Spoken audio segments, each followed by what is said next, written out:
What's up, everybody? My name is Godzi, and welcome back to another episode of Corpse Party Book of Shadows. Last episode, we completed Chapter 7, Tooth, in its entirety, as we finally were, well, legitimately introduced to the last two Byakudan characters that we didn't know before, Emi and Shimada.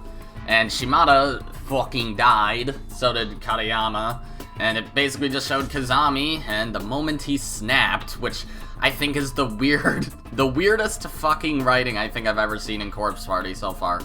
Just because, Katayama was already dead, Kazami kicked Katayama's body down the stairs just to get Okawa to be like, he's fucking dead, you stupid piece of shit, and Okawa is just like, he's still alive, until he kicks Katayama down the stairs, and he's just like, oh no! Kazami's a fucking murderer, and Kazami's just like, but he was already dead. So if Okawa thinks I killed him, then that means I did kill him. It's no different whether the school kills everybody or if I kill everybody. Therefore, I'm the school. He obviously didn't say I'm the school, but still it was stupid weird. Also, we found out who the dumb bitch is in Byakudan, and of course it's fucking Emi. I tried to make a good voice for her just because, well, she's the dumb bitch of Byakudan and Ayumi's the dumb bitch of Kisaragi. They're the ones who fucking decided, let's do this dumb, stupid occult ritual thing so we can be friends forever. And it seemed like nobody there even liked Shimada, so it's just like, okay, so why is Shimada, you know, with them? Did he just want to do the ritual because he's just like, hey, this sounds fucking dumb. I want in. And it just led to his death, so that's lovely. Anyways, this could potentially be the last episode if this blood drive chapter ends up being not about as long as Tooth, but it could be dummy long, so who knows. Let's just jump in. I'd assume it has to follow Ayumi and Naomi somehow, since there are the only two characters left that we don't have. Book of Shadows Prologue. Blood Drive. Prologue? Was this supposed to... Oh, yep, Naomi. Okay. Housewife 1. And you know what my kid told me? He said that incident was connected with an underground website that's gotten real popular at his school. Oh, I think I heard about that on the news a while back. Profiles being used for bullying and to find dates. Is that kind of stuff still going on? Okay. Well, the news has stopped covering it, but it's still happening from what I hear.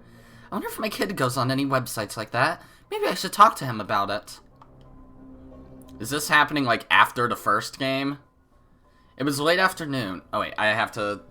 It's now me talking, so I'm stupid. It was late afternoon, right around the time students were returning home from school, and here I was again.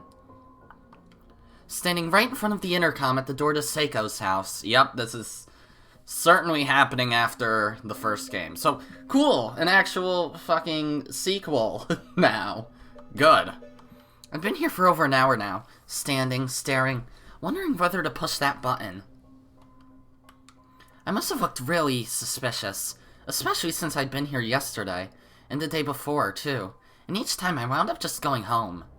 But today would be different. That's what I told myself. Today I'd actually push that intercom button.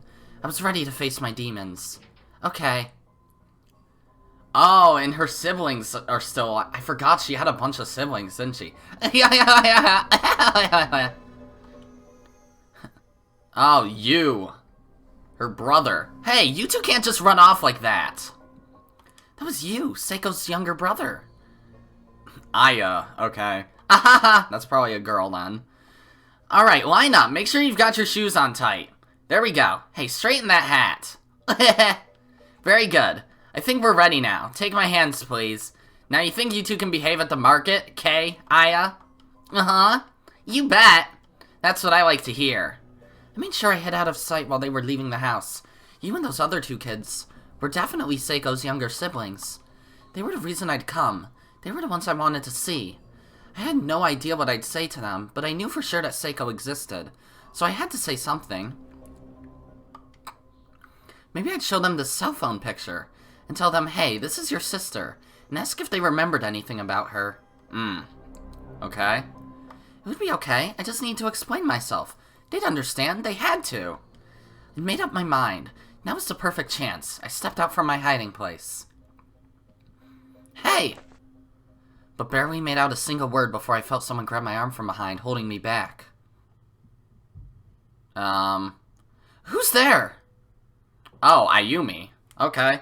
So I was right. It's Naomi and Ayumi. I've come to murder you again. God damn it! Don't do this. Don't do it! Class rep, I understand where you're coming from, but you can't do this. Our class rep, Shinozaki, was shaking her head at me. She was determined to stop me from confronting Seiko's family. My vision was starting to blur. What do you plan to say to them? You know how it's going to turn out. But... Sob. I couldn't hold back my tears any longer. I squatted on the ground and looked up at the class rep, who was staring back at me with equally glassy eyes. There were only a handful of people in the world who could truly understand what I was going through. Only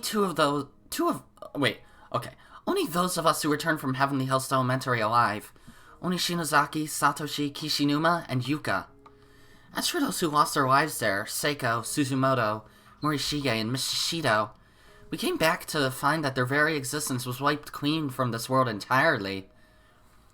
Okay, so literally everyone who died in Heavenly Host. Nobody remembers them except for these 5. So, all 9 Byakudan kids, Naho, and Sayaka. I'd assume then also Kibiki and Taguchi, too.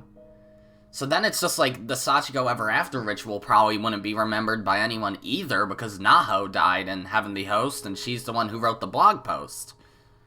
But the thing is, there are still pictures, like, Seiko's face is even blacked out. It's really, really weird how all of this is working. We came back to find that their very existence was wiped clean from this world entirely. Nakashima, hey. I was walking home, defeated and dejected, with the class rep at my side when she suddenly addressed me. Sounded like she wanted to tell me something. I've been doing research these last couple weeks, at the library, looking up information about the Shinozaki Estate.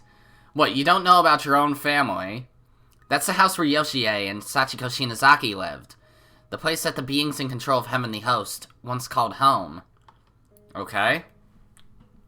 You might recall that the newspaper articles we found about the kidnapping and murder incident gave precious little information about Sachiko. And aside from local papers, nobody even bothered covering the news about Yoshie's death at all. Digging up this information was no small feat. She was looking down at her feet and kept a steady, quiet tone the whole time she was talking. Seemed like this was all leading up to something. But she was kind of an expert when it came to ghosts and the occult and such, so I trusted her. I wanted to know where she was going with this. It seems Yoshie Shinozaki's former home is here, in this prefecture. It's in the outskirts, by the mountains. Her home? Like Yoshie's and Sachiko's? Yep, right in our backyard. It's that close? Yeah, Heavenly Host once stood where Kisaragi is now, after all. And since Yoshie Shinozaki worked there, it makes sense her home wouldn't be too terribly far away. Naho mentioned it in her notes, too, remember? That's where she salvaged the original Sachiko proxy for the ritual. So, yeah, seems like a good place for us to find something, don't you think? The origin of the Shinozaki family's curse rests within those walls, and I believe there must be some clue there that could help shed light on it. She had my full attention now. I swallowed hard as if I were taking it all in. I got an address, too. If we take the train, we could be there in less than an hour. So what do you say, Nakashima? Let's go check it out, right now. The Shinozaki Estate. I was haunted by my memories of Heavenly Host, and this would entail visiting the source of it all, where the danger would be far greater, yet somehow... Lead on, class rep. It was right around 4:30 in the afternoon. The day was already cooling into night, and the sun would surely be setting shortly after we arrived at our destination. But neither of us really cared. I just wanted to be there as soon as humanly possible. If there were even the slightest chance of finding answers, I'd welcome it. The two of us went right to the station and hopped onto the very next train we could find out to the countryside, grasping at straws for all we were worth. I began to wish I'd gone back to change clothes before we left. But if I'd done that, I'd have to explain to Mom where I was going, and I sincerely doubt she would have been amenable to the idea. I could have always just gone anyway, of course, but then I'd be directly disobeying my mother and undoubtedly making her worry sick about me. The class rep and I were seated next to each other on a local commuter train I'd never ridden before. There were only 2 other passengers. Much like us, they were simply staring down at the ground and riding in silence, lost in their own thoughts. These last couple weeks had been brutal. All 5 of us who survived were feeling it. We were more exhausted than we'd ever been in our entire lives. But no matter how crazy people said we were, no matter how much our souls ached from the memories, we could never forget Seiko and the others. Every photo we had of them, though, be it on film or digital, had his face blacked out completely. And the scariest, saddest thing I could imagine was the passage of time, because eventually I knew I'd have trouble remembering what they looked like. Listen, I want to run something by you. We're the only ones who have any memory of Miss Yui, Suzumoto, Shinohara, and Morishige, right? Because if you die in Heavenly Host, it's as if you never existed in the first place. You're erased from the collective memory of everyone in the real world. I wish Taguchi survived. I think he'd be a pretty interesting character to have around still. I mean, they never really showed his corpse, at least. Also, this music sounds somewhat familiar, but I don't remember from what. This isn't that song from the credits of the extra end of Chapter 4 in the first game, right? Maybe it is, I have no idea. Why was she bringing this up? I just looked down at my knees, trying unsuccessfully to fight back the tears that were welling up in my eyes yet again. Well, have a look at this. Naho's nods to the Netherworld. It's just that Spirit Medium girl's blog, right? Oh, her blog still exists. Doesn't anything seem odd about it to you? The fact that it still exists. The blog's final entry was the one detailing the Sachiko Ever After ritual, but we already knew that. There were no updates after it because... Wait, didn't Naho die? Right! The class rep nodded and looked into my eyes. Naho lost her life in Heavenly Host Elementary School just like everyone else. But how can that be? I'm not sure of the reason, but this is proof positive. Proof that not everyone who dies in the school gets erased from existence. I see. Does it depend on how they die? Like if they die because the darkening took them over? Does that change anything? Or maybe their reputation outside of the school? Because it's like... I don't know. Because like... Then in that case, some characters would be remembered. Naho is remembered because I'm gonna assume it has to do with the darkening then. Because I think Naho's the only character who was named who died to the darkening. So then, like, did any of the Byakudan kids die from the darkening? Katayama died of blood loss. Shimada died of blood loss. Unless he was overtaken by the darkening and stabbed himself. That's possible, I suppose. So then he would be remembered. Even though I doubt it. Mitsuki was killed by Kazami. Okawa was killed by Kazami. Fukuroi was killed by Yoshikazu. Emi was killed likely by Yoshikazu. Toko killed herself. So that might have been darkening. So Toko might be remembered. Kazami was killed by Yoshikazu, Kurosaki was killed by Kazami. Obviously, Morishige killed himself, Mayu was killed by the ghosts, Seiko was killed by Naomi, even. Shishido fell and died. She wasn't killed by anyone in particular.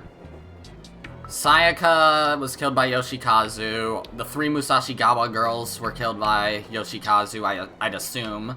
At the very least, Nana was. Not sure about Chihaya or Nari. Taguchi could have died due to the darkening. That's possible, I guess.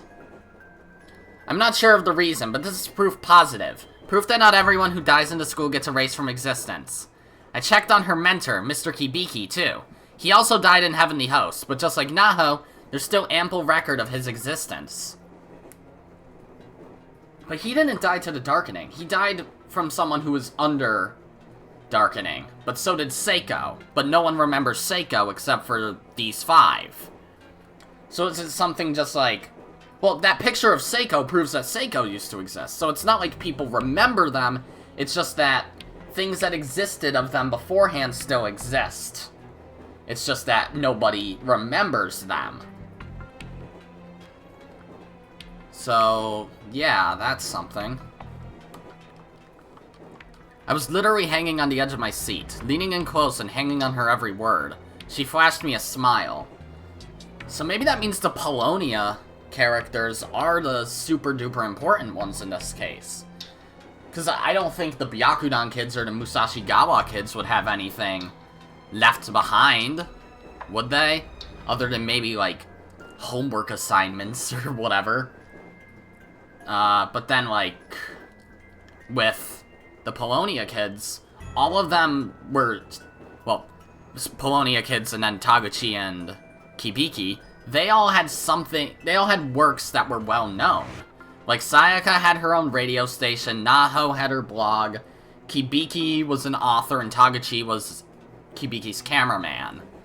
So, those four have a lot of things that should still exist. Interesting. So let's not give up hope, okay? Okay. I was crying hard now, but for the first time since we'd come back, I could see the tiniest, faintest glimmer of hope in the darkness. It wasn't much to go on, but it was easily the best news I'd heard in 2 weeks, and made me feel a lot better about this impromptu trip. Even just this one vague clue improved our chances of finding something at the Shinozaki Estate significantly. At least now we knew what to look for. Now we're arriving at Kishi Station. Guess we're here. Man, we're really out in the boonies, aren't we? The air smells so delicious. It's nice, isn't it? And we were fortunate to get here while there's still some light left. We should find the estate before it gets dark. Yeah. This was the end of the line. A desolate farming community with nothing but farmhouses and fields as far as the eye could see. Damn it, we're in Hinamizawa. Fuck. Now we're in a different place where we'll probably die. There was only one main road, and due to the mountainside setting of this picturesque village, it maintained a gradual upward slope the whole way. Not a lot of people around. Yeah, and here I was kind of hoping I could meet with one of the locals and ask some questions. Evidently, the Shinozaki family had a lot of clout here once, and we were held in high esteem. I can't take the word clout seriously anymore. Really? Since you're a Shinozaki too, I wonder if you have some distant ancestry in common with them or something. Finally, someone fucking mentions that. Just like, oh, you have the same last name as Sachiko and Yoshie. Isn't that interesting? I guess it's possible, but there are an awful lot of Shinozakis in Japan, you know. That's true. So are we going the right way? I think it's this way, yeah. But to be honest, the address I found didn't have a house number, so I'm not entirely sure. Oh, but what about your cell phone? Doesn't it have that GPS thing? Can we use that to figure out where we're going? I already tried, but it looks like there's no map data on file for this area, which is actually very strange. If you say so. The road was paved the whole way, but it was full of cracks and holes resulting in countless tiny pebbles and patches of sand crunching under our feet. And the darker it got, the more noticeable the sound of the uneven terrain became. There was something unsettling about the idea of two schoolgirls in uniform walking through a strange, largely deserted village at the cusp of twilight. Hey, I really think we should stop and ask someone for directions. How about we pay that house a visit? She was pointing at one of the isolated farmhouses directly in front of us. Sounds good. It is getting dark after all. Let's pick up the pace. Excuse me. Hello? Maybe they're not home. Let's try someplace else. Okay. Eek, cat! That scared the crap out of me. What was that? Ah! Yeah, I don't like this. Let's get away from here. I know it's a little unsettling, but if we don't get some information, we'll never find the place. So, come on, let's try asking at that one. This time she was pointing to a slightly more inviting-looking residence nearby, sporting a blue roof. Hello? Hello, is anyone home? Oh, it's Kumasawa's house. Yes? Good evening, miss. We're a bit lost and would be very grateful if you could help us find our way. I could see the figure of a middle-aged woman through the frosted glass door. Oh, middle-aged. Not elderly. I wasn't sure if she was actually going to open it for us. given that we were strangers and she was, by all appearances, a woman alone in an isolated house. What's all this, then? Ah, good evening. I'm sorry to bother you so late. We've come all the way from Fujisawa, and we're trying to find a certain residence. Oh my, what cute little visitors. I'm coming all this way with the sun going down, no less. Thank goodness, she seemed like a perfectly normal, perfectly kind old woman. I took my place next to the class rep and bowed my head in respect. So where is it you're trying to go, then? I'm trying to reach this address, but I don't have a house number. This is all I know. Let's see. What business do you have at the Shinozaki Estate? Actually, we're investigating something, right? Oh, yeah, that's right. It's, for a school assignment. The old lady's demeanor changed in an instant. She made herself as large as she could and began pushing us out of her house. Ah! Miss, is something wrong? Get out! Go on, get out of here! What? What was all that about? Just seeing the word Shinozaki Estate seemed to send her off the deep end. This could be a problem. Huh. The day was fading fast. The sky was still blue for now, but it was getting darker by the minute. Streetlights were popping on all around us. Let's just try to find another house. There must be someone around here who will tell us what we need to know. Yeah, you'd think... That old lady is still standing there, right inside the door. Oh god, you're right. Why? Is she still watching us? Let's go, okay? This is getting really creepy. She seemed like such a kind old woman, too, when she first answered the door. But now she just felt menacing. The sudden change was almost staggering. 6:30, huh? Yeah. We walked for quite a while after that. The fields and trees were becoming more plentiful, while houses were becoming a much rarer sight. The road's incline had gotten a lot steeper, too. We were literally climbing a mountain now, and the likelihood of finding the house we sought, or any house at all, seemed to be lessening with every step. Ah, car coming! Watch out, Nakashima! Thanks. We pushed ourselves against the guardrail and waited for the car approaching from behind to pass by before we continued our trek. Hey, what are a couple schoolgirls doing in a place like this? It's dangerous to be walking in the road, you know? What's this man's deal? A mini pickup pulled alongside us. An older gentleman stuck his head out the window. He seemed like a sociable sort. We're actually looking for the Shinozaki residence, if you have any idea where that is. Shinozaki? Ah, yeah, the old Shinozaki Estate. It's up that way, deep in the mountains. Just up ahead? Yep! Well, that's good. We've been going the right way after all. Yeah, but it's a ways in there. If you is walking, it's gonna take you a good long while. Don't know what business you got in a place like that, but hop in if you want, I'll take you up. The class rep and I looked at one another square in the eyes.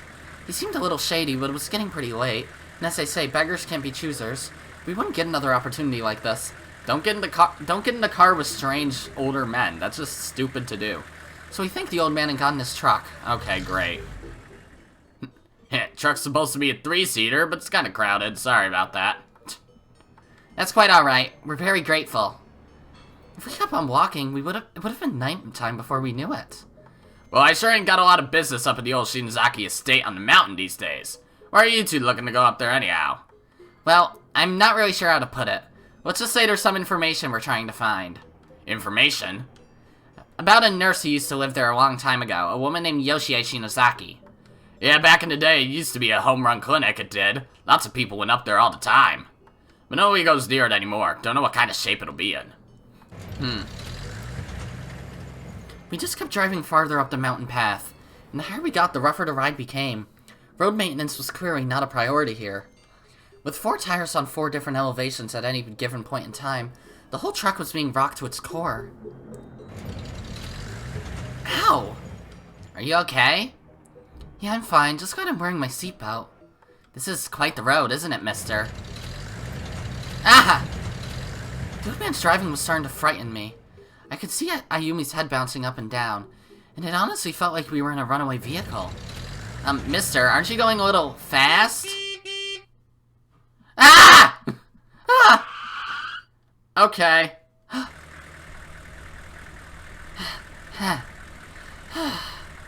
My heart was beating a mile a minute. That was a person on the road, wasn't it? Because Rep and I had both gone pale, we looked over at the old man. It's okay. Whatever it was, I didn't hit it. What?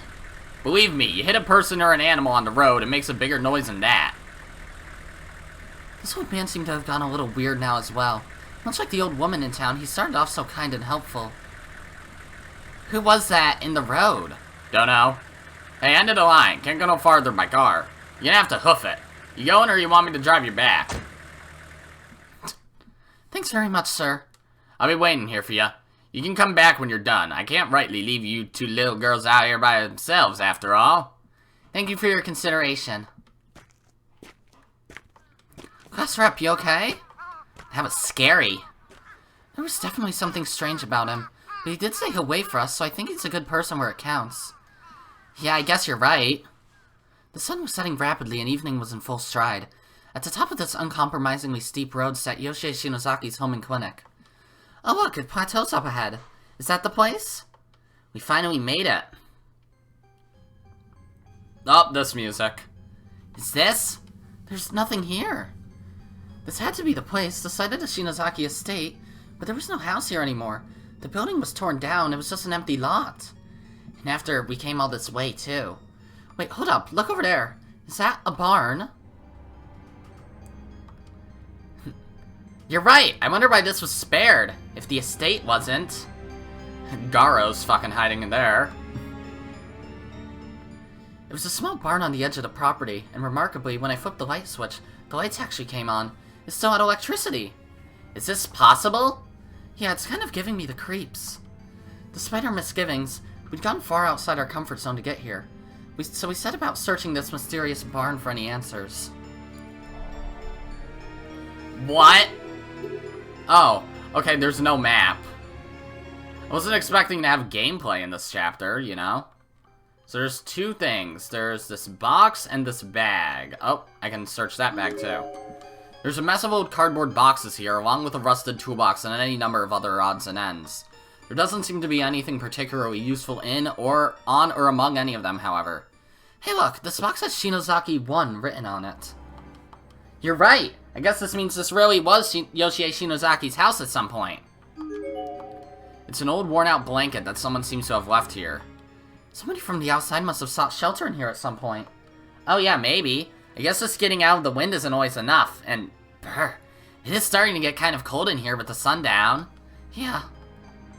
I can look at the barrel, too. It's a hemp sack that's probably filled to the brim with some kind of grain, probably to feed for farm animals. Guess they had chickens or something here. Yeah. It's a large drum that seems to have once been used for burning waste products. Nothing but soot and ash inside. Wonder what was burned in here. I don't know. Looks like plain old ash to me, but it could have been anything.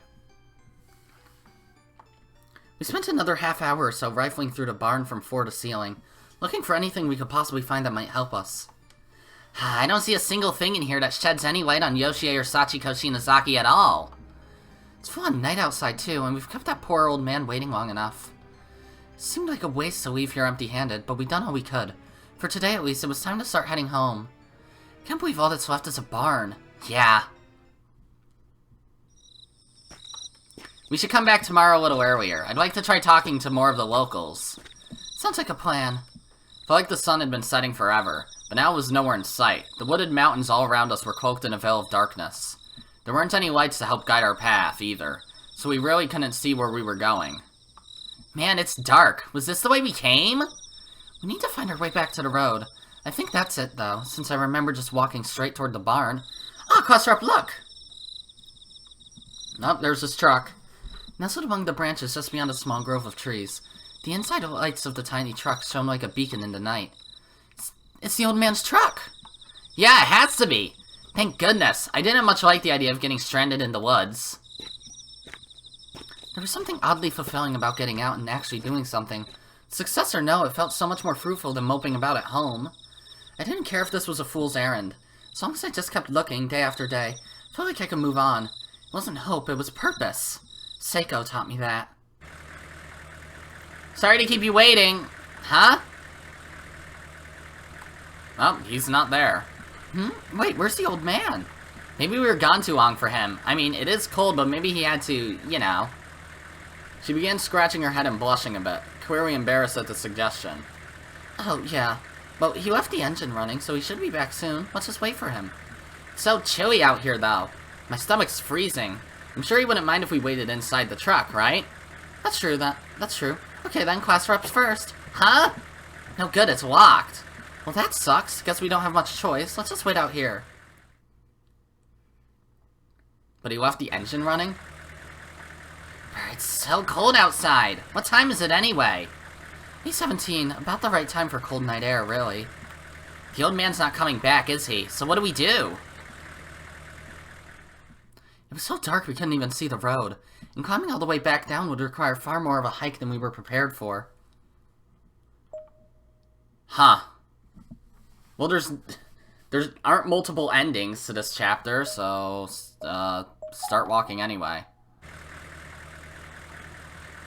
Do you think we could make it back on foot? I mean, we were in the truck for a long time on the drive up here. That's true, but it's not like we can just stand around forever. I guess you're right. Okay, I feel bad leaving the old man behind, but let's just write him a note and start heading back. Sure, I have my notebook with me. I'll thank him and let him know we went on ahead. Okay, if we put it under his windshield wiper, he'll probably see it when he comes back.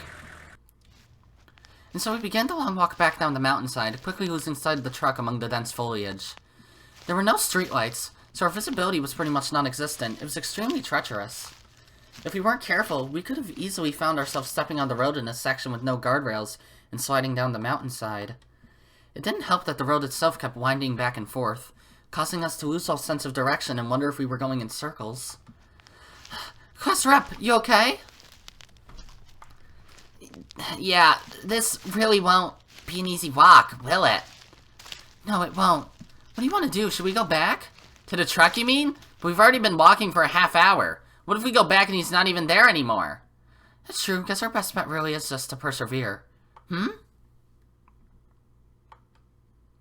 Hey, look! It's another car. I can see its lights. We went in a circle. Wow, so someone else came all the way up here too? Lucky for us. I hope they'll be willing to give us a ride. Let's go check it out. No, it can't be. Isn't this the old man's truck? How is that possible? It's just one road and we were heading downhill the whole time. But that's the note I left. This really is his truck. God, what's going on? I felt like we'd been tricked by his fox spirit or something. And I was very confident there weren't any forks in the road at all the entire time we were walking, so I honestly couldn't explain what happened. Somehow it got even darker, and the faint sounds of bugs zipping around was giving the whole countryside a general feeling of eerie malaise. Think of something else. Something else? This mountain just feels kind of off. Well, my cell phone's out of range, so that certainly won't be any help. Damn smartphones. Same here, which means we're completely cut off from the outside world. Watch him just arrive back in Heavenly Host somehow. Guess our only choice is... Nakashima, what do you think about returning to that barn? I mean, it's got light at least. Why the barn? Well, if we can't get back down the mountain tonight, we should at least take shelter and rest until morning, don't you think? Just seems safer than staying here. So we're going to spend the night? I shuddered at the thought of spending the whole night on this cold, dark mountain. But she was right, we really didn't have much of a choice. I agreed with her that this was the only real course of action that made sense, but... safer than staying here? Yeah, I just get a bad feeling from this road, or from this whole mountain, really. It's like there's some kind of presence, and our best bet for dealing with it is to go someplace well lit and get out of the elements. You feel a presence? Is it something we should be afraid of? I don't know. I'm not even sure if it's a person or something else. And it could be one presence, or many. All I can really say is that we're being watched. Okay, then let's hurry up and get back to that barn. Finding ourselves left with no other choice, we put the road behind us and began walking up the dirt path leading back to the Shinozaki family's barn. However... was the barn this far from the road before? This is weird. It's really weird. It's like the road leading to it just up and vanished. Does this mean we're... Wait, don't wander off! Sorry. Come on, let's try retracing our steps. We'll just turn around and go back the way we came. Sounds good to me.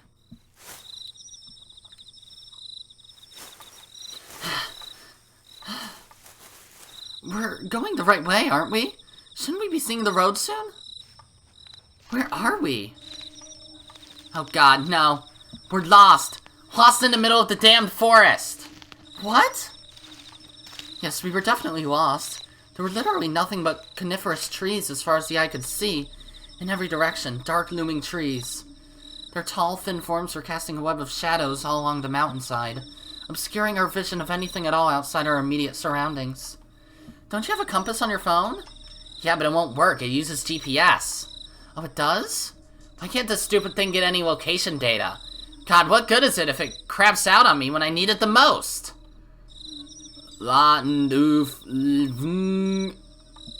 Okay. Did you just hear a voice? I couldn't make out what it was saying, but yeah, that sounded like a person. Maybe it was just the wind in the trees, though. Yeah.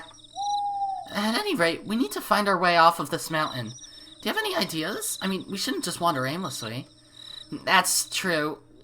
If we got lost in the mountains, They say you should never head toward low ground. I didn't know that. Oh, did Ayumi say that? The best course of action is probably just to stay in place and wait for daybreak. But it's cold. We have no tent. Maybe if we huddle together. That's fine, but I'm good to walk at least a little longer. So how about we keep at it for a bit? If we get near enough to the road, we might see the truck. Okay. I swear we've walked right by those trees already. But there's no way we could be walking in circles, is there? Everything looked the same up here, no matter where we went.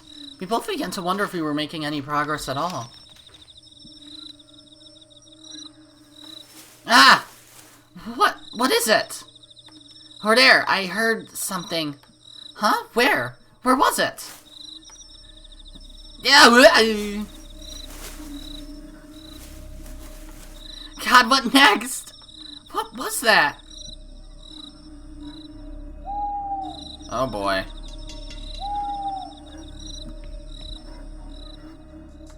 Ha! We just kept clinging to the faint hope that we might soon emerge from these endless woods. But all that got us was a good 2 hours worth of slogging. The rough terrain was killing our legs and our stamina had been worn down to the bone. I can't move anymore. The quest rep plopped herself down onto a bed of dry leaves on the ground. And just as she did... Whoa, quest rep, look! Look! Ah! Beyond the silhouette of the many conifers at the edge of our vision, a faint light could be seen. We're saved! Thank you, Nakashima. Thank you for noticing that. No problem. Let's go. We were both dead tired and our legs hurt like hell, but we forgot all of that at the sight of possible salvation, and just took off running. As it happens, the barn we'd been looking for all this time was the source of the light. Those naked light bulbs shone like beacons in the night sky. Thank God. Oh, it's the barn! Thought it was going to be the old man's truck. Yeah, me too, but this is even better. The barn is what we were looking for after all. But I don't remember leaving the lights on when we left, do you? We should have shut them off, yeah, but it's certainly possible we didn't. Well, if we're the ones who left them on, then we just saved our own asses. So I guess I should thank goodness for our small favors. All we had to do was push through some undergrowth as tall as we were, and then we'd be there. Seems we'd somehow circled around to the back of the lot. We made it. Let's go inside, shall we? Sure. Man, just having light makes all the difference in the world, doesn't it? My phone's clock was showing just past 10:40. I started thinking about home, and about how much my mom must be worrying by now. Feeling a bit saddened, I hesitated at the barn door, when all of a sudden... Ah! The class rep let out a nearly voiceless cry of absolute shock. She was staring into the darkness just past the building and shuddering in terror. What's wrong? Nakashima, look. Right next to the barn. Huh? What I saw there was something that couldn't be. Something far beyond my imagination and comprehension alike. Oh. That's what... How can that... There where the Shinozaki Estate once stood, in what was nothing more than an abandoned lot only a few hours earlier. An old humble residence now rose above us. Seemed almost to be floating in the air, but was very clearly an actual corporeal building. The two of us stood there staring at it for several minutes, completely dumbfounded. Why? It wasn't there this evening, was it?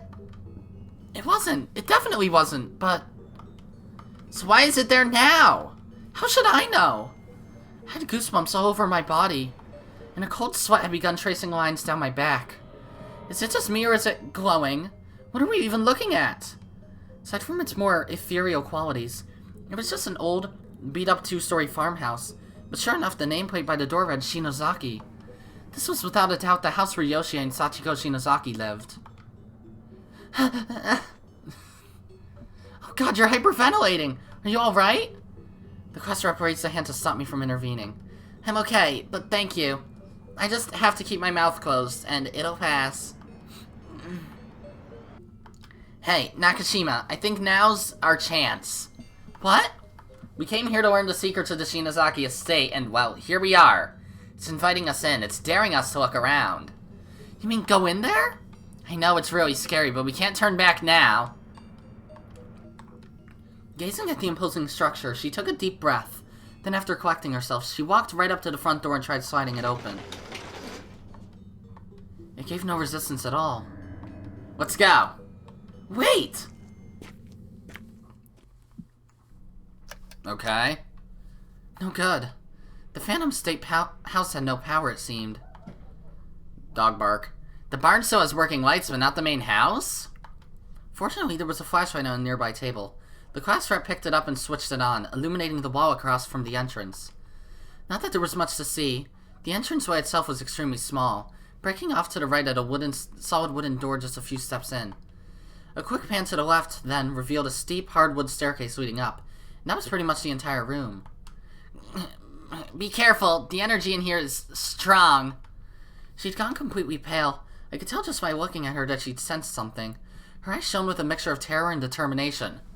God, there's a skeleton in the closet! Oh, shut up. It's just my house. Welcome, I'm Sans Shinozaki. It's much darker than Heavenly Host. The energy in this house is jet black. Really? Don't let your guard down, not for 1 second. Thinking back, our first steps into this house were basically the start of it all. It was at that point that we'd left the world of the ordinary far behind. Simply being able to see these walls, these floors, these ceilings with our naked eyes directly defied the laws of nature. The house itself was a ghost. Literally anything could happen in here. I knew that, and was doing everything I could to brace myself for the trials ahead. But the fear was still there, and the shaking wouldn't stop. I don't really know how to explain it, but there's something like a literal wave of emotional turmoil cutting right through the air in here. It's pretty deeply ingrained, too.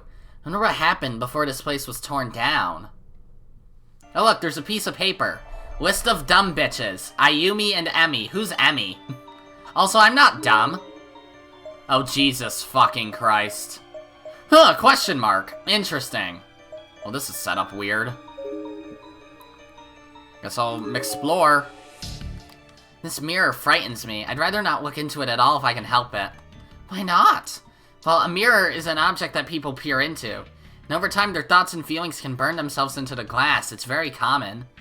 Now that you mention it, I guess mirrors do kind of make me feel like I'm being watched. Even though I know it's just me in there. That voice wasn't me and Nakashima I saw just now.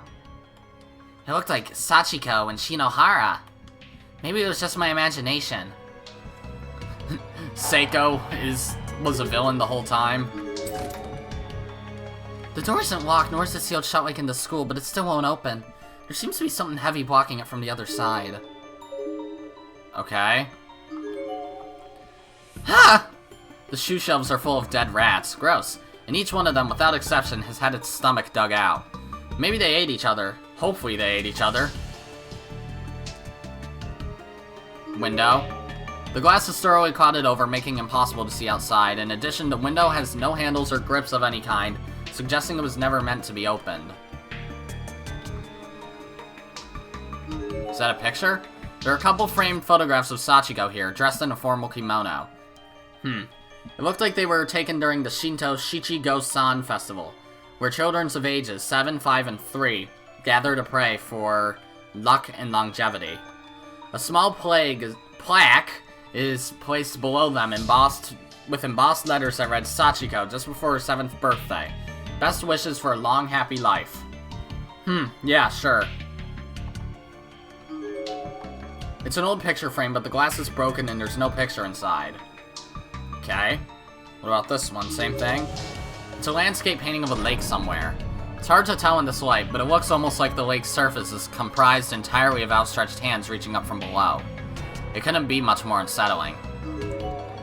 The staircase is very plain, and the stairs themselves are exceptionally steep. Yeah, no kidding, look at them. They're also quite old and seem to have absorbed a good deal of moisture, so it would be best to take care when climbing them. Alright. Can we go there?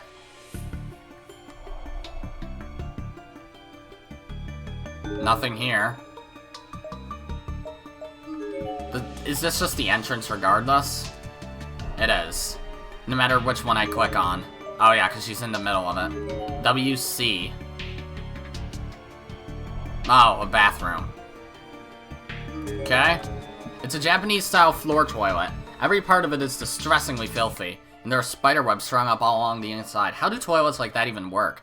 There's blood on the floor here. It's old and dried out. Thankfully, but you do have to wonder why nobody would have bothered wiping it up. I don't see blood. Sink. The drain is packed tightly with what look to be thousands of bodies of unidentifiable insects. Oh wow. The window is located surprisingly high up along the wall, revealing only a view of the night sky. Okay. So this room's pointless. Bath.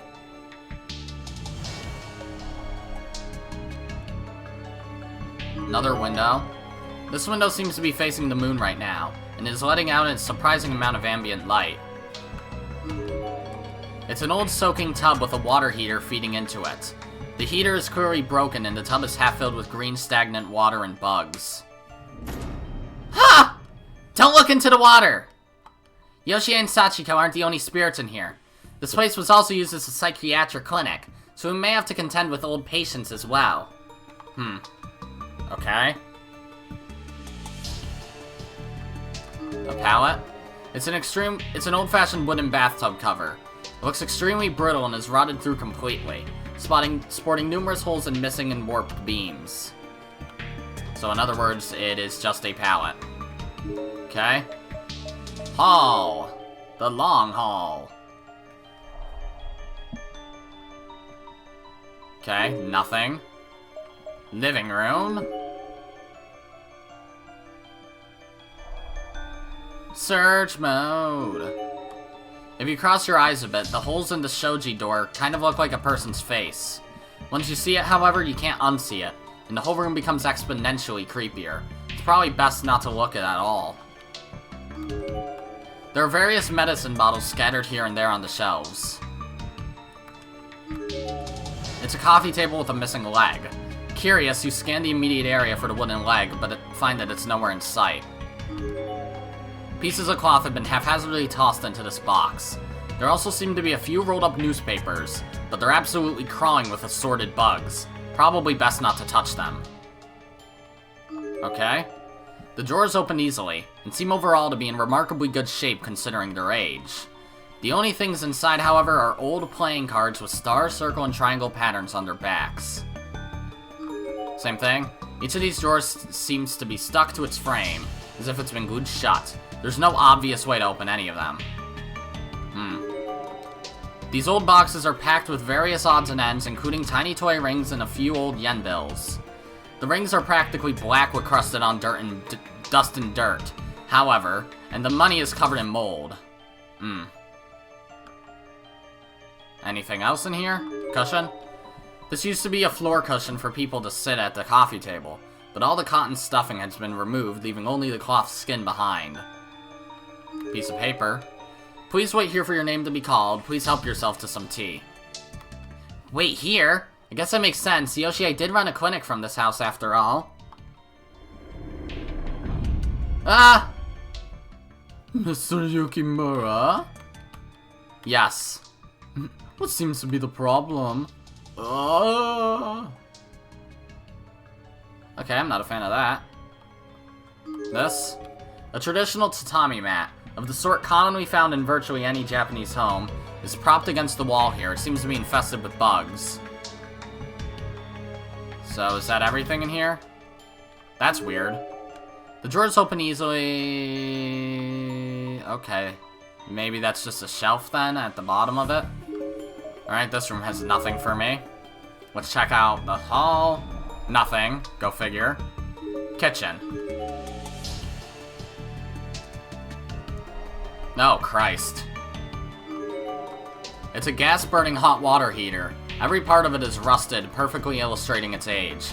There's absolutely no chance it still works. It's an old-fashioned gas range. Its surface is stained with oil. It's an old-style prefab sink. As with everything else, it seems to have fallen into complete disrepair over these many years. This place really fits that classic haunted house feel, doesn't it? I bet if we took pictures, there'd be orbs everywhere. Yeah, get the fucking other siders, or whatever they were called, to investigate this place. It's an old model refrigerator, post-icebox era, but very definitely not modern in any way. It seems to be completely empty inside. The cabinet below the sink is off its hinges, and a few rusted together pots are hanging out from it. The odor given off by them is stomach churning. The handles to these cabinet doors and drawers are all missing. Sounds of skittering bugs can be heard from within, probably best to leave them closed. The cabinet is filled with small dishes and utensils intended for use by young children. Each one is printed with cutesy bunny or cat designs. Okay, windows? No.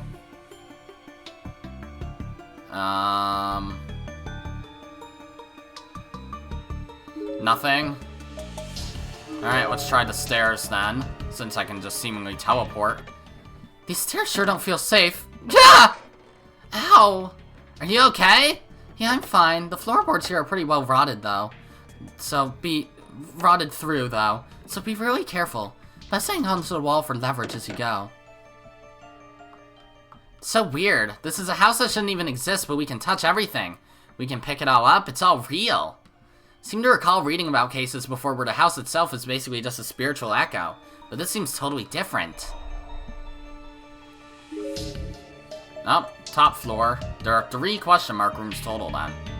We got 3 bedrooms. Check it out. This particular bedroom seems like it's been converted into a study. Seems out of place considering the family. Whose study was it? Probably Yoshie's. The bookshelf is full of old books that have been thoroughly wrecked with age. Every one of them is yellowed, musty, and falling apart. There's something about this musty place. The bookshelf is... alright, that's the same thing? Yeah. Hello? It's the frame to an old mirror that's long since been busted out. Where the looking glass once stood, there's now a creepy drawing of an old woman.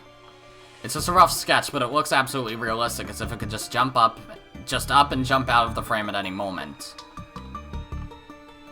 Okay, windows. Lamp. Well, it was worth a shot. Thanks. An overturned chair.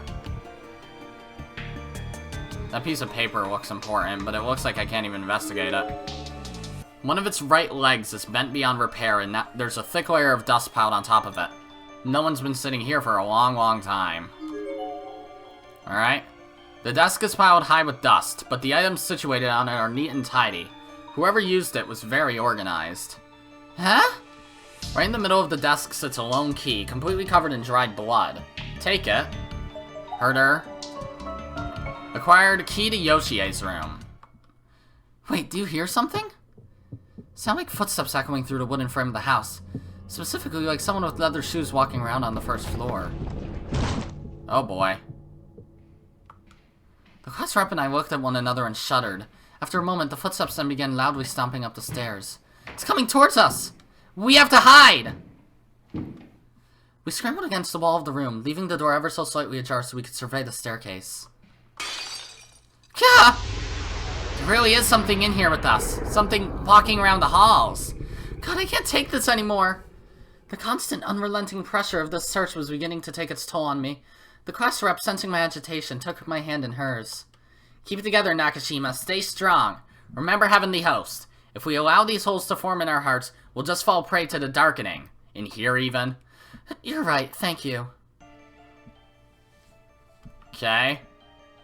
So we got a key. So we can go in Yoshie's room, wherever that is.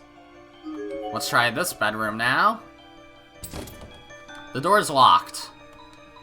But it looks like the key from the other room fits. Okay, good. There were photos of Sachiko all over the room. Virtually everywhere there was space for them. Her mother clearly held her very dear. What do you mean? These walls are empty. Yeet. So we have this weird thing. A shrine of some sort. Nakashima! Look, up there! Oh, isn't that? Perched high off the ground, a traditional household shrine was affixed to the wall, and within it was an easily recognizable paper doll. An offering, I guess. It's enshrined alongside a mirror imitating the shape of Yada no Kagami. This must be the doll that Naho brought back with her. Apparently, the class rep's parting in Heavenly Hills with her former role model Naho had not been a pleasant one. She looked momentarily distraught. In front of the enshrined doll, there was a square sheet of yellowed paper containing hand-inked instructions on performing an all-too-familiar ritual. Spirit in the ever after. To confer a dying land upon an offering, one shall meditate upon his or her name. Please must be spoken in silence a number of times equal to all transgressors plus the offering. An avatar for the offering must then be torn and split equally amongst the transgressors. If performed correctly, the offering's desired location shall become the land in which he or she dies. This was the original form of the Sachiko Ever After ritual. So did Yoshie use Sachiko as an offering in order to make Heavenly Host the land of her death? This would have had to happen while she was still alive. But why? What was she hoping to accomplish? Didn't the principal kill both Yoshie and Sachiko? How could she have been used? Okay, that door must go into that question mark area. So what's this now? It appeared to be an embedded wall safe with a circular padlock and a panel of buttons comprised of the digits 0 through 9. Let me see. This almost looks like some kind of vault, doesn't it? We tried pressing buttons at random in hopes of opening the lock by pure chance, but that didn't do a thing. Following the spin clockwise indicator etched into the steel safe, we tried spinning the lock itself as well, but had no luck with that either. In fact, as soon as the lock made one full rotation, all the buttons we pressed in suddenly popped back out. So we're dealing with a combination lock safe surrounded by photos of Sachiko from when she was still alive. If Yoshie is the one who set the combination, it's probably safe to assume it has to do with Sachiko. You know, you're absolutely right. It must be something really simple. Whoever used the safe would have chosen something they wouldn't forget after all. The question is, what would that something be? We tried a handful of different combinations based on homonyms, rhyming, and the like. But every time we just spin the lock, hear a metallic thunk and watch as the numbers reset on us. Sachiko, come on, think! We made it back from Heavenly Host Elementary alive, so there must be some tidbit of knowledge we can use. What had we actually learned about Sachiko, though? Number-wise, all I could come up with was an approximate height, and that didn't work. What was it that plaque in the stairwell said? Sachiko, just before her 7th birthday. It seemed as if Yoshie were really fixated on Sachiko turning 7. So what about just the number 7 by itself? It was a long shot, but... Hey, I got it! Wow, nice job, Nakashima! The area of the wall all around the safe opened up like a secret door, with the combination lock holding in place and serving as a doorknob. Ah! Beyond the tiny door, a door so small that we had to crawl to fit through it, was a long staircase stretching down into a hidden underground room. Okay. Spiderwebs, and the dust in here is really thick. Hey, come on, I want to see too. Is this some kind of storehouse, maybe? I tried to get a better look at what we were crawling into, but the stairs just went so far down that even with the flashlight, it was just too dark. So this is a hidden passageway that shouldn't exist, inside a building that shouldn't exist. I think the danger level has reached its peak here. Feels like we're standing at the entrance of some realm that's not even part of this world. The class rep looked me right in the eye. I was scared, but I knew exactly what she was going to say. She didn't need to speak a single word. Even if all that awaited us down here was an unimaginably horrific end. We were standing at the source of the answers we so desperately sought. We were poised to uncover the truth behind the curse of Sachiko Shinozaki. This was the gate to a new world. If we turned back, we'd regret it for the rest of our lives. So the two of us just looked at one another in the eyes and nodded. We were ready to descend the staircase into whatever abyss lurked below. I don't think even Naho made it this far, so be careful, Nakashima. Stay alert and focused down there, no matter what happens. She'd begun descending the stairs ahead of me, but she stopped and looked back after only a few steps to issue me this one last warning. I nodded again. It's the same footsteps. There really is something else in here with us, wandering around, and it sounds like it's on the 2nd floor. They were extremely close. It sounded as if they were poised just outside the door to Yoshie's room, just a few feet away. Nakashima, down the staircase, hurry! Okay. Okay. down into the question mark room. And so the two of us fled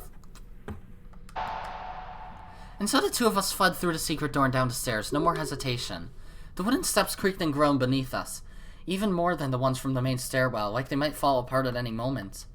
We took one step at a time, swallowing our fear and just pushing onward until eventually, finally, we arrived in a small, damp, musty room underground. Okay. Are you alright? There's a lot of junk on the ground here, so be careful where you walk. Okay. There was no light down here with us whatsoever, save for the class rep's shaky flashlight beam.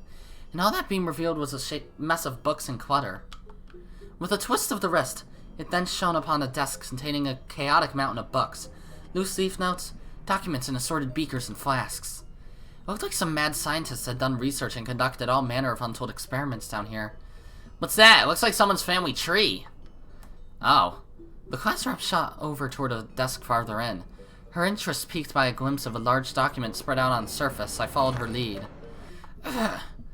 You need light too, don't you? Sorry, there's a desk over there with saw blades and other sharp tools on it, so it's kind of dangerous. Stay where you are. Okay, I don't trust that at all. Genealogy chart. Gifted line. It really is a family tree, but what does it mean by gifted? Shinozaki, Mifune, Shimamura, Mita, Nagao. Oh, I recognize some of these names. Oh, Hinoe. That's right, it's not necessarily a tie. There were many individuals born in the closing days of the Meiji period who possessed remarkable powers. These people achieved fame for their thoughtography abilities and psychic talents prior to the so-called Senrigan Jiken, or clairvoyance controversy. Chizuko Mifune and Ikuko Nagao were particularly noteworthy figures at the time, and whether their abilities were real or not is beside the point. What matters is that even after the scientific community discredited such abilities, the truly gifted continued exploring them anyway, often in secret. So if they're the gifted line, does that mean Yoshie and Sachiko were descended from those famous clairvoyants? It sure seemed that way, and from the looks of it, the Shinozaki line was never blessed with male heirs either. It's a matrilineal house that passed its blood and family name down from mother to daughter, generation after generation through adopted son-in-laws. I'm certain if I traced this family tree far enough, I'd find the names Yoshie and Shinozaki. Ah, there they were! And just like everyone before her, Yoshie had married a man who'd been adopted into the family in order to keep the Shinozaki name. Okay. Looks like the root of the tree is this person named Sarah. And Yoshie's mother's name is Rocky? She was the eldest daughter in her family, and had no brothers, so that makes Yoshie a thoroughbred, a direct, unfiltered descendant of Sarah. I guess it stands to reason, then, that she'd have so much power and influence even as a spirit. The rapping is getting really loud in here. All these adopted fathers who continued the family line died suddenly after their children were born, it seems, without even one single exception. Jesus. It's like the family line had a mind of its own, and went to great lengths to eliminate the blood in other lines once it had served its purpose. So is Sachiko's father that man who was pictured in the infirmary in Chapter 1? There are men who are willing to give up their own birthrights and take another's name for the sake of love. Must have been hard on the Shinozaki women. Daddy's not breathing. No, darling, no! I suppose this was a fate that just couldn't be averted. Huh. Such a strong spiritual influence. Kanai Shinozaki, Hirohito Ayato. That's my grandmother, my grandfather, and my dad. So you are related. I fucking knew you would be. I remember hearing that my grandfather was adopted into my grandmother's family and passed away shortly after my dad was born. The head of the family had 3 daughters, and Grandma Kanai is descended from the youngest. I thought it was creepy enough just having the same last name, but to think my family is actually from the same lineage as Yoshie and Sachiko. Am I gifted then? What does that even mean? Hey, did you find something? It's pitch black and really creepy just standing here, you know. Yeah, sorry about that. I'll be right there. In fact, fire hazard or no, how about I lend you one of my candles? The class rep had an old, oversized sheet of paper in her hand and was shaking wildly. Did she find some crucial piece of information, I wondered? Book of Shadows. Oh yeah. What even is that? Why is this game named Book of Shadows? I never questioned that. Ah! Class rep? Are you okay? It hurts! My head feels like it's being crushed in a vice. Ah! Now stop this! Keep it together! And I'm suddenly better. She suddenly turned toward one corner of the room and froze completely, gazing intently at the wall. Her eyes became wide as saucers. She was like a cat who'd stiffened up and just kept staring into thin air, on high alert for no discernible reason. And just as cat owners are often left wondering what their pets are seeing, I too wondered if she was looking at something or had heard a noise, maybe. I was worried about her, but really I was more scared than anything. I grabbed her and tried to shake her out of this disconcerting trance. Class rep, what's wrong? But she brushed me off and held up a hand as if to say, hold it right there. She then began walking, slowly, toward the corner she had been watching.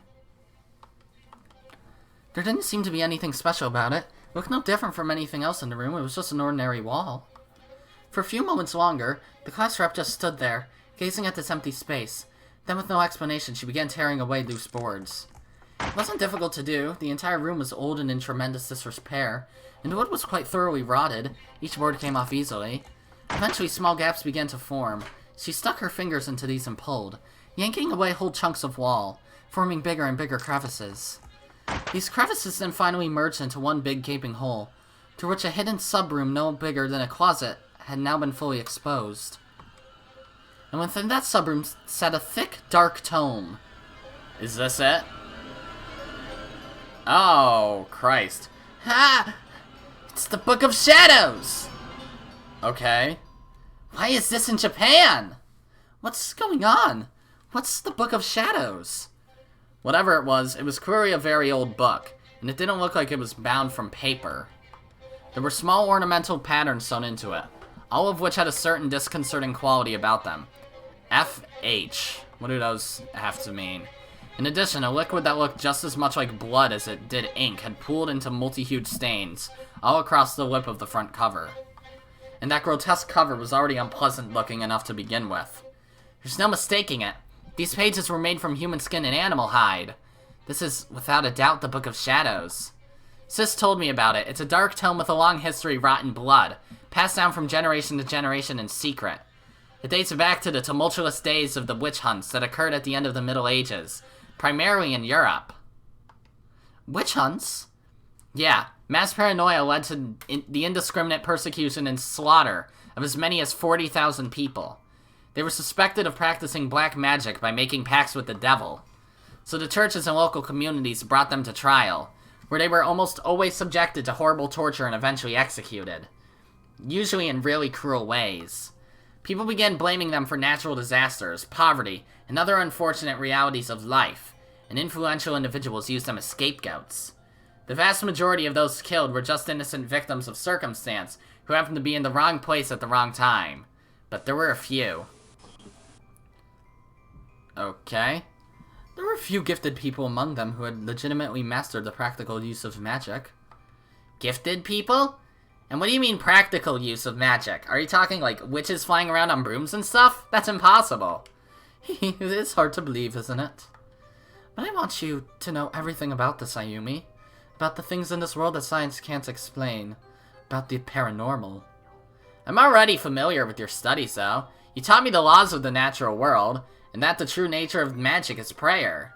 It makes sense, too. It's really easy to understand how powers like that would work. But anything more than that, like flying around on brooms and stuff, just seems like fantasy to me. Mm-hmm. And I'm sure that's what Dad and Mom must have thought, too. When I told them I was interested in Wicca, to them it's all just dangerous fantasy. Though there are also the Shinozaki family roots to consider, but that's a long story, so how about we save it for another time? Huh? Okay. Witches, you see, were usually village elders and sages back in those days, conducting themselves with intelligence, dignity, and honor. So when the witch hunts began, they were smart enough to hide their powers from public view, and as a result, ironically, the majority of them survived. But even after the ban on witchcraft was lifted, the memories of what happened remained, and the black arts continued to be socially shunned, Eventually, the powers of magic began to fade with this use. And the witches feared that these powers, passed from generation to generation throughout their long, proud history, were in danger of being lost forever. So they began chronicling them on paper, in painstaking detail for all posterity. And that chronicle is right here. The Book of Shadows. Passed from one gifted mage to another, revised and appended countless times, a complete guide to witchcraft, detailing spells pertaining to all creation. You may have heard of Al-Azif, that infamous Lovecraftian grimoire that everybody says is just a work of fiction. But whenever this book comes up, even among researchers, people always debate whether or not it's real. They always admit it's a possibility. Supposedly it contains a complete listing of white and black magic spells, all manner of lost arts, and even some forbidden acts of sorcery. As in, the really dangerous kind of magic? It would be really dangerous in the wrong hands. That's why it was supposed to have been enshrined and kept under watch by the witch's descendants. So why is something like that here, then? Tucked away in a hidden room in rural Japan? I don't know, but it's been a good half a century or so since anyone's been able to prove they laid eyes on it. And that's led many people to start doubting its existence. The class rep suddenly picked up the book and began casually thumbing through it, as if she were looking up a word in the dictionary. Hey, is it really okay to be holding that, much less opening it? Yeah, it can't hurt to take a quick look. The tome, with its cover that seemed to have been stitched together from the hides of many different animals, looked heavy in the class rep's hands. She became instantly engrossed in its contents as she hungrily flipped through the pages, one after another. As for me, all I could do was watch in awe as my very real friend and classmate lost herself in this very occult book, in this very impossible place. As expected, the book was written not in Japanese but in a mixture of French and what I could only assume to be magic runes of some sort. As a high school student, I certainly couldn't read any of it, nor could the class rep, but some pages had Japanese notes scribbled in the margins. Notes that were very possibly penciled in by Yoshie Shinozaki. I have no idea if there will be Japanese footnotes for it or not, but I'm betting if I look in the sorcery section. Okay. The glint in her eyes was one of desperation as she continued flipping through the pages. What was she doing? I was starting to get uncomfortably nervous about this whole thing. Eventually, her legs must have gotten tired, and she just sat down on the floor, but she continued paging through the Book of Shadows. Then finally, she seemed to find whatever it was she was looking for. The sound of stretched skin flipping upon itself stopped, and she just stared. This is it. What? Land of Corpses. A spell to open the door of the dead. I think this is what created Heavenly Host. There are notes all over it. Oh, wow. There certainly are, but why has the whole page been crossed out like that? I don't know. Maybe the spell failed. Maybe whoever was casting it seized up with fear partway through. But that doesn't matter now. Look at this. Look, Nakashima. Raising of Corpses, a spell to resurrect the dead. Oh, God. That can't actually work, can it?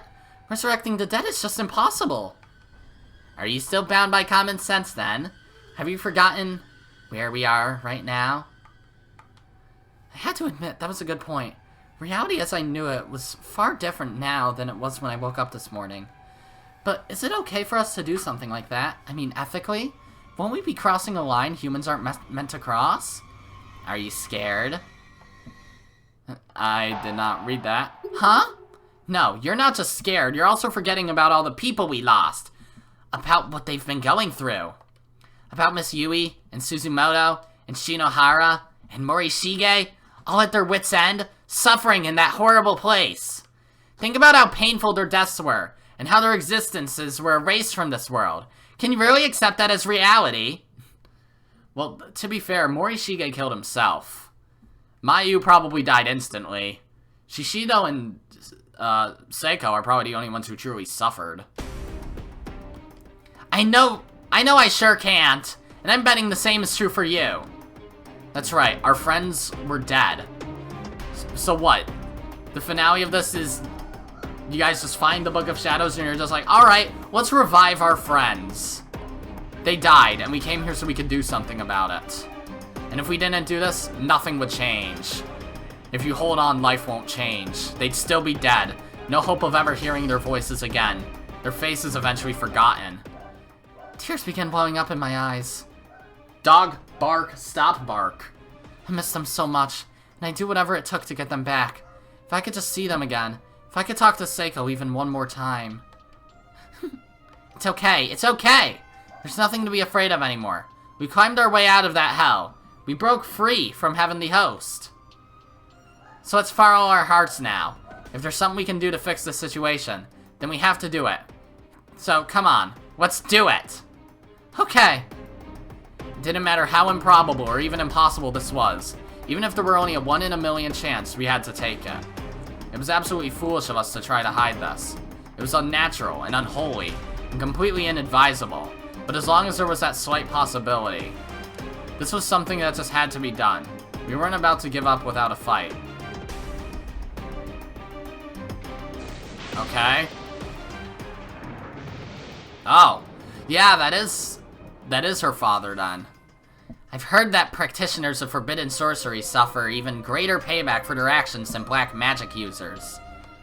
But this book wasn't written in Japanese, and I can't read the parts that warn about that. So out of sight, out of mind, I can handle this. One of you are dying. One of you are so fucked. This isn't quite the solution I had in mind, but as long as it lets us reunite with the friends we lost, I really don't care. Since they don't even exist in this world anymore, dragging them back by force seems like our only option. Yeah, so let's just do it. Okay, how about we start with Suzumoto? We need a photograph for the spell to work, and I've got one of her with me. Alright. You sure you don't want to start with Seiko? Our first attempt at resurrecting the dead was going to be a spell to bring back Mayu Suzumoto.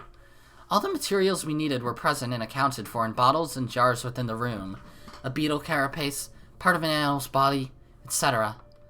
The first step was to carve a pentagram into the floor with a knife, then place 3 paper dolls in the center, of the sort used in the Sachiko ritual. The one in the middle would bear the name of the person we wished to raise, and the ones on either side would bear the names of the casters, our names. Mayu Suzumoto. The class rep was then to place Suzumoto's photo on top of the paper doll dedicated to her. Even her face is blacked out. As for our paper dolls, we each had to blow on them 3 times, then cut both our palms with the knife and coat the spell materials in our blood. Huff, puff, puff. Okay, here we go. Be strong.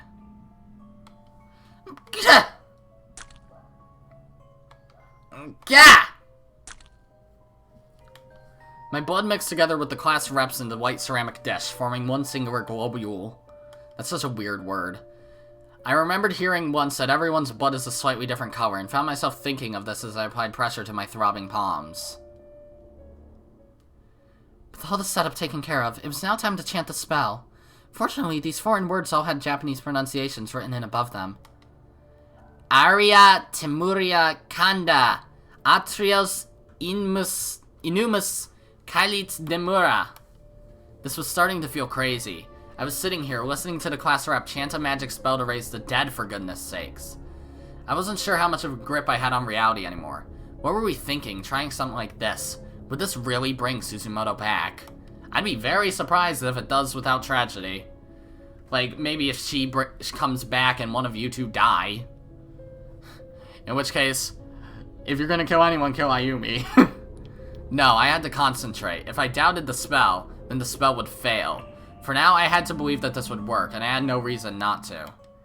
Riteria Manimus Capra Wicca Wicca on Ruka Topeka Kanda!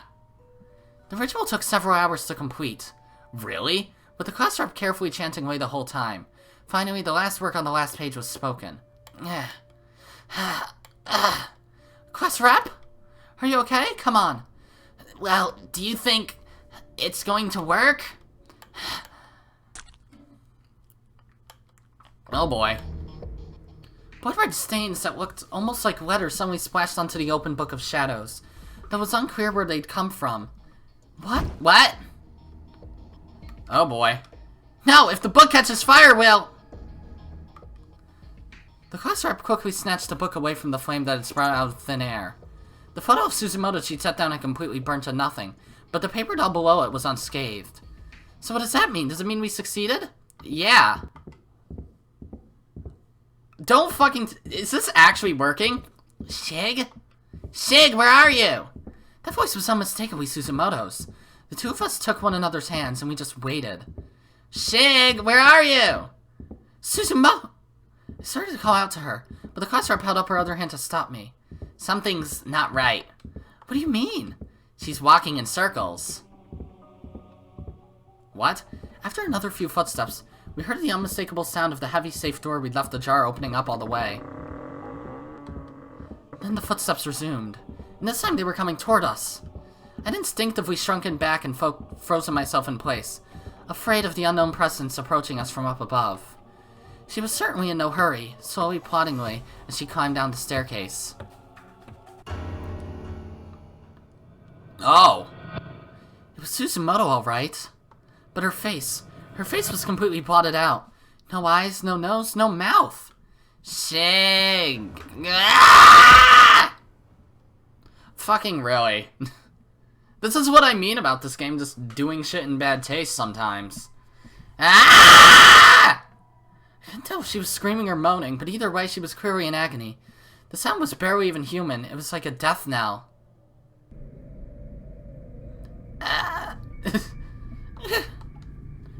Her spell had failed. The Suzumoto-like being we'd summoned was lying flat on the ground, face up, writhing and spasming. There was nothing we could do to help her, nothing at all. As I observed these convulsions, I noticed rune-like symbols appearing all over her body. Oh boy. And then without warning, her paper doll burst into flames.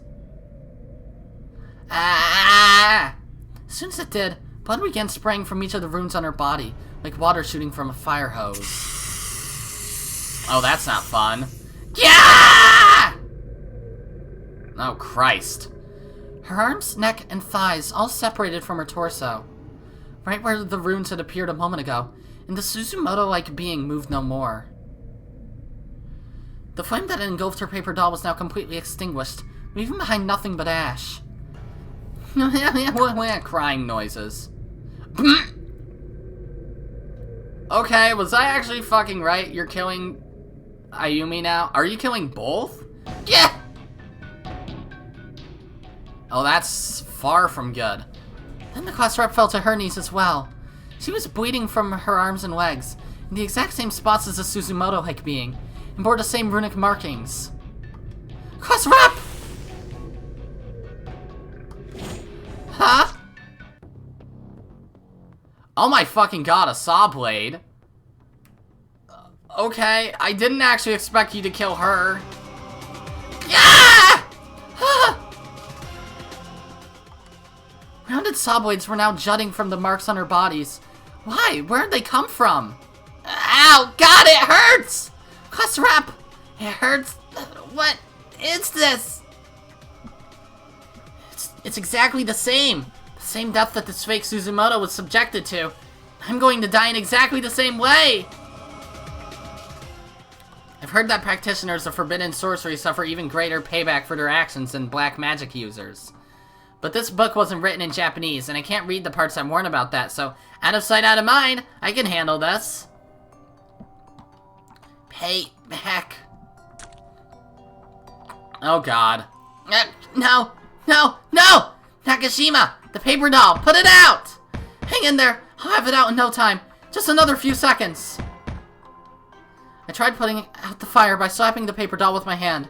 I was so panicked I couldn't even feel the heat of the flame on my skin. Stomp on it. Don't fucking use your hand. Go out, damn it! Go out! Go out! Go out already, goddammit! It wasn't working. It wasn't doing anything. The fire just continued to burn. It's not going out! What do I do? No! Please! Wasn't there anything else I could try? Looked around and saw a paint can full of water nearby. Come on, work! I was acting on impulse. I didn't even think about what I was doing. I just threw the entire contents of the can right onto the flaming paper doll. Oh fuck. That just made it worse.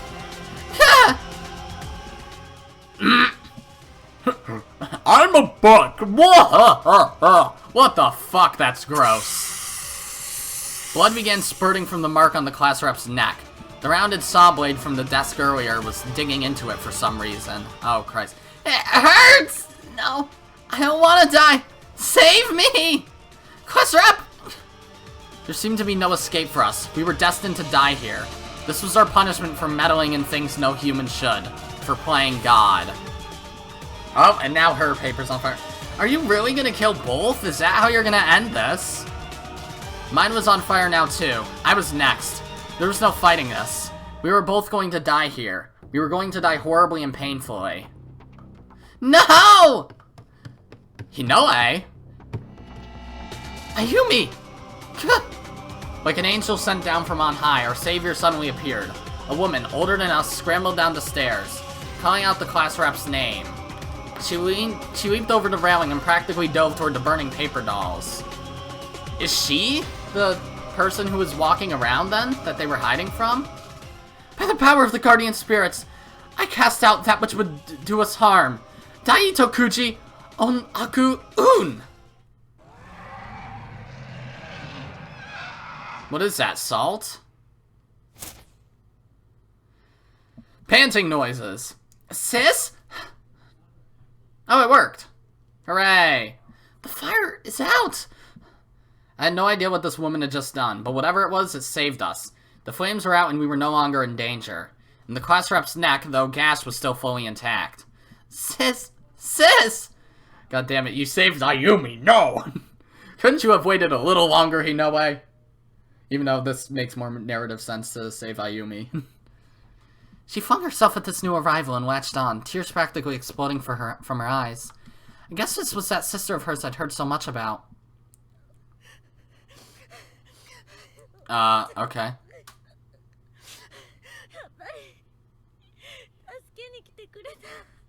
This part's actually voiced, so I won't voice over it.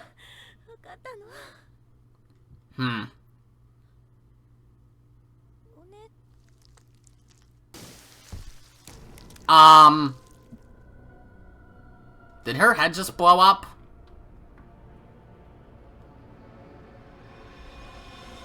Oh! Fucking... Yeah, her head just blew up. To be continued. Again? I didn't know there was another game. Just kidding, I did. Continue to the next corpse party, blood drive. Oh, that's what it's called. Well, that was something.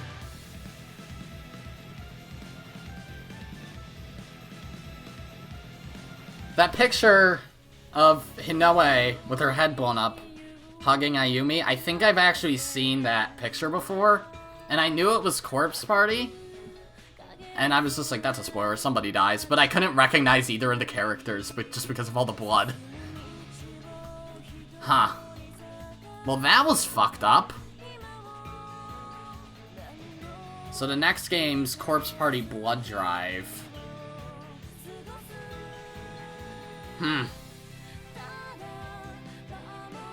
Is that also on Steam?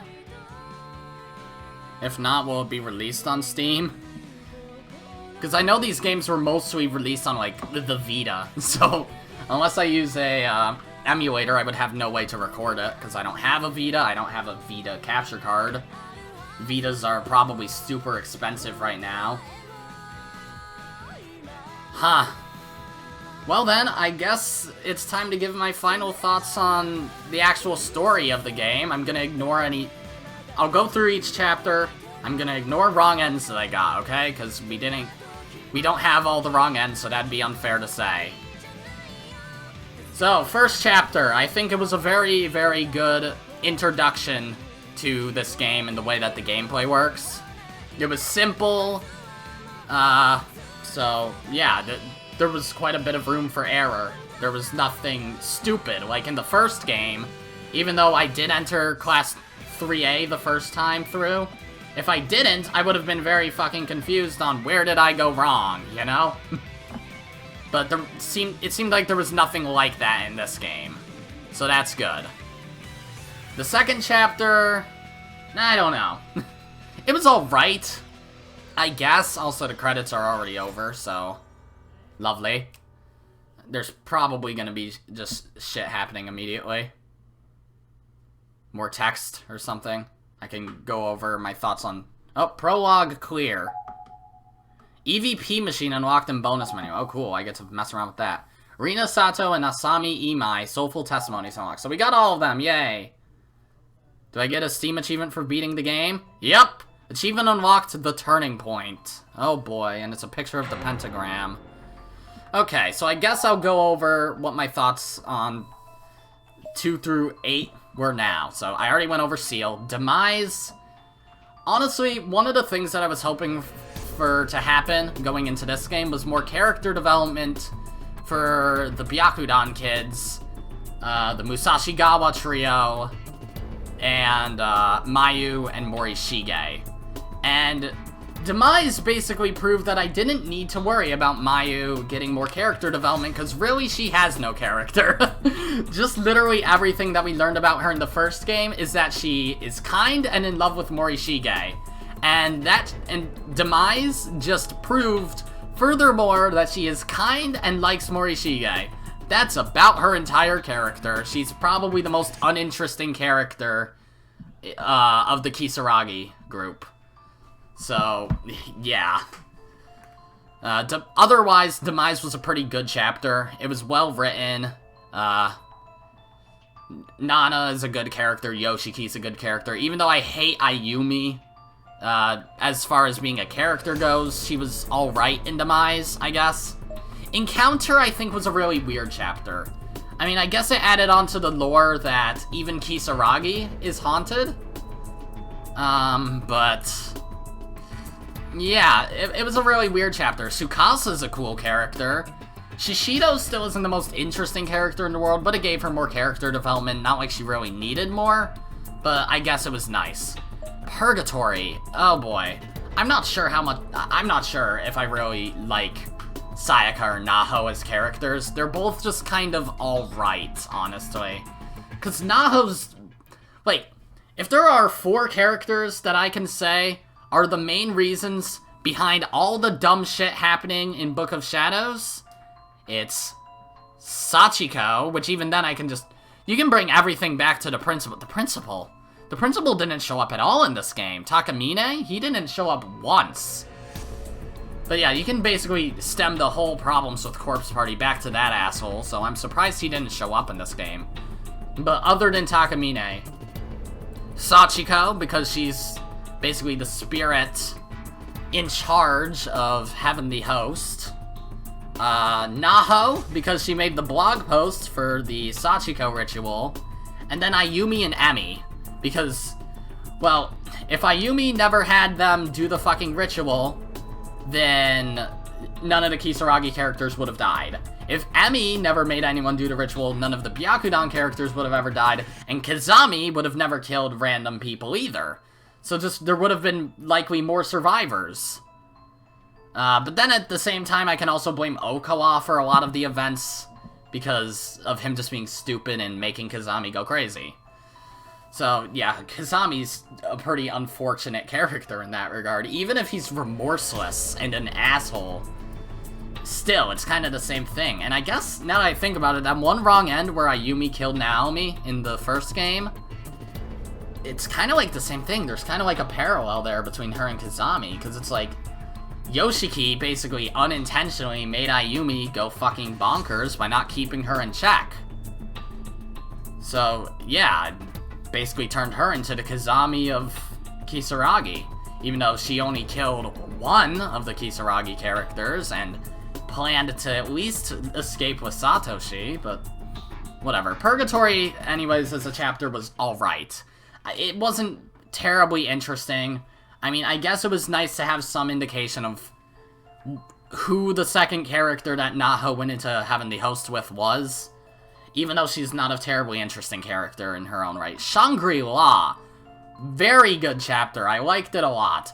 Even though Mitsuki and Fukuroi weren't the first Byakudan characters that I would have given a spotlight to, it was still nice to have them get more character development, because all they really did in the first game was die. So, yeah. At least they got some character development. Morishige, he got a good amount of character development, even though it really just still solidified him as a necrophiliac. That's basically his whole character. Taguchi showed up a bit in that chapter too, so he did good. Nari and Chihaya, even though we don't know what happened to Nari and Chihaya, we still never had their final demise on screen, but whatever. Meyer, I'd have to say, Meyer was probably my least favorite chapter in this game. Not because it was poorly written, but because it was just, like, the first part of it was just Kazami being weird and being fucking Kazami, because Kazami is fucking Kazami. But the thing is, yeah, it gave a little bit of character development to Kazami, but it's not like he needed character development. That wasn't things we needed to be shown. But on the other hand, then there was Yuka, and it provided her with a decent amount of character development, with that she has some older sister qualities to her, which I'm not sure how much that matters, since I don't think it ever mentioned that Satoshi and Yuka had another younger sibling. I'm pretty sure it's just Satoshi and Yuka. But still, I think it was just the chapter of Yuka being a dumbass, basically. Because all she fucking did was ditz around the abandoned bomb shelter. Of course, she was trying to find an exit, but then she runs into Sachiko and is just like, oh, poor little girl. Except, you looked at Sachiko in the science lab, you should recognize that's Sachiko, but whatever. Tooth, easily my favorite chapter. Sure, it was probably also the shortest chapter, but I loved it. It was really, really good. It gave me basically what I wanted. It gave me more character development for the Byakudan students. It finally showed me the two missing Byakudan students, even though Emi did show up in chapter 5, but yeah, it fully introduced us to all 9 Byakudan characters. All 9 of them showed up in that chapter. It showed the moment Kazami snapped. It showed what specifically happened to Katayama, and what specifically happened to Shimada, who we didn't even previously know. So yeah, I think it was a very, very good chapter. Blood Drive, I think, was a good finale too. So yeah, not much to say there. Either way, let's mess around. Read those last 2 soulful testimonies. Yep, just as I expected. This is Rina Sato, voice of Naomi. Great work clearing the chapter, everyone. Wasn't that hard. You're probably all, what the fuck, right now after that ending, but overall, what did you think? It was a pretty good ending. Not as strong as the first game, I guess, but whatever. Seiko's death was honestly a really powerful motivator for me during recording. Yep, I was legitimately sad the whole time, as if I'd really lost her. Satomi Arai had recorded right before me, and we passed in the hall. Ah, interesting. Okay, so continue. She was all in tears after learning her character's fate, and she almost seemed like she was in disbelief. I shared her grief and talked with her about it. We both wondered why our relationship couldn't be saved in the end. Hopefully it will in the next game. And I'm kind of hoping that maybe it can be somehow or another next time around. I would assume it would. Maybe we'll finally get a happy ending. It was a really somber, really tense recording session. It's rare to perform under those kinds of conditions, and in retrospect, since I was able to get so into it, it was kind of fun, but man, this game is just brutal. The false hope was just too much. Sometimes you talk so fast. Hopefully next time there will be some salvation, or well, hopefully there will be a next time, you know? Seems like there is. To be continued in Blood Drive, after all. I hope everyone will look forward to it, if and when it happens. This was Rina Sato, voice of Naomi. And the last one, the original dumb bitch. Great work, everyone. This is Asami Imai, voice of Ayumi, the only one who actually had lines if you turned the voices off. Because don't you just love Ayumi? I'm finally back in a low-tension environment again. What do you mean? I was asked to do this commentary, but I haven't really talked under such non-creepy conditions before. Okay. And so? I mean, you're not scared right now, right? No. So I was handed the script for this game and given a date when recording would start. Yes. So of course I'm also a big fan of Corpse Party, so I played the last one, which was called Corpse Party, BR? What? I forget the full title. I beat it after quite a struggle, with tears in my eyes. So this time I was prepared. I went into it knowing it'd be really scary again, and I psyched myself up for it before I started reading the script. But then I was like, huh? Mr. Kadoin, doesn't this script end in the middle of a crucial scene? I guess so. Oh, of course there must be 2 recording sessions, and this is probably just for the first day. There's probably another script for the second day. There has to be. Well, I guess not. Ayumi and her friends didn't exactly have a happy ending last time, after all. So I'm sure this time they'd finally get their happily ever after, you know? Nope. I was expecting to be all like, we finally did it. This is great. We were able to undo all the deaths. Yay! But nope. I guess that wasn't happening. I was all like, it's ending there? What? I was so shocked by this decision, I made sure to ask about it before recording. So I went up to Mr. Kidoi and I said, does Ayumi's story really end with that blah? And with a wry yet gentle smile on his face, he told me, yes it does. Kind of a bold move, I'd say. I guess so. But with Corpse Party, ever since the original PC version, the promise of another installment has been the hook that keeps you coming back. I realize now that the series pretty much has that reputation. Okay? And well, this is the true end for Ayumi's tale here, even if it is just a terrified blah. Okay, so continue. A bad ending's fine and all, but I kind of wanted one where Ayumi forgets everything. Why? As if this had all never happened, you know? It would just be kind of a relief. I mean, I guess I see your point. I have to admit, my daydreams got a lot more sinister after I received the script for Corpse Party, too. I dreamed of killing people with rocks. Like today, when I arrived for recording. Yeah? The moment I reached my hand out to open the door, I had this sudden fear that there might be someone with ill intent on the other side waiting for me. Okay, Jesus. I found myself lost in this motion, standing there with my hand out for a short while, hesitating to open the freaking door. Imagine that when I finally did open it, a woman's screaming face would peek through and come at me. So I was like, come at me, bitch! You can't take me down! Then she punched me. And I'd be all like, I'm scared, what should I do? I have to hide before it gets me. Okay. I guess that in some ways, I'm actually really happy to experience this excitement again after a year's time. I kinda missed it. It was only a year? Damn. So in other words, I'm really hoping for another sequel. If I don't get one, I'll be mad. Seems like you're getting one, though. And then nobody will be able to rest in peace. I mean, in the series so far, everyone's story ends with an ugh or a gwar or a blarg or an erg or something. So I'm really praying for a day when everybody can have a happy ending instead. Doubt. You know? Doubt. Big doubt. Oh, and I'm responsible for the opening and ending theme song vocals again this time, too. Oh, really? I didn't even realize that. And actually, I've got a few song pickups left to do before I leave here today, so wish me luck, everybody! Good luck, I guess, even though you already did it. I really hope everyone enjoys this game a whole bunch. I did. See, I was told to speak as much as I wanted to for this commentary. So I asked if I should speak for 5 hours, and the staff kind of looked at me and gave a forced laugh, so maybe I should wrap this up soon. Yeah. I don't know when the next installment will be coming, or even if there will definitively be a next installment. There will. But there damned well better be, and the sooner the better too. Wish I were more in the loop on this. The time loop, ha ha ha. Either way, I'd love it if you'd all put some pressure on the producers, okay? Yeah, sure. Even though they already made the game, I'd assume. Anyway, this has been Asami Imai, voices via Ayumi. Let's talk again sometime real soon, okay? Bye! Bye! So what's this EVP machine? Character select. Oh. I can just go through different things? How many characters are there? Oh god, it goes through everybody. Oh no, not everybody. Oh, just the ones that it... Wait, Nari?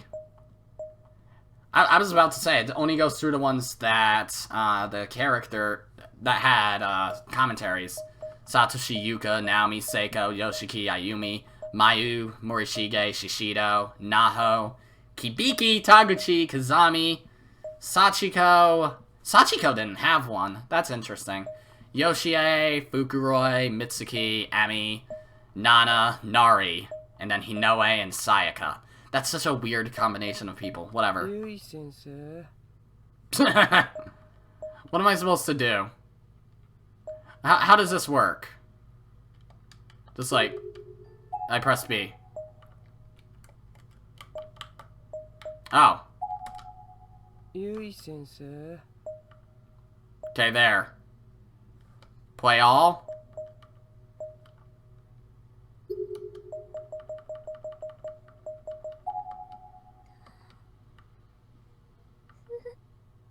Just Sayaka crying, I guess.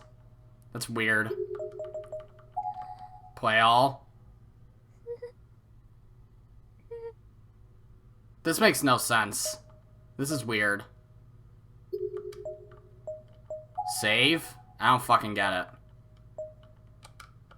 Okay, whatever. How do I get out of here?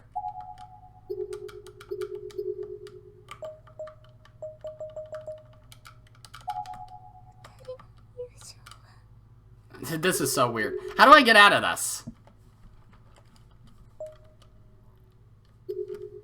Okay, there. That was weird. Oh yeah, Gallery of Spirits. Let's see, how many CGs did I miss in the entire game? Even though I definitely missed wrong ends. Yep, there's one for Chapter 2, it appears. I shouldn't have any missing for Chapter 4, and I don't. Chapter 5 has 2. Chapter 6 has none, Chapter 7 has none, then Chapter 8...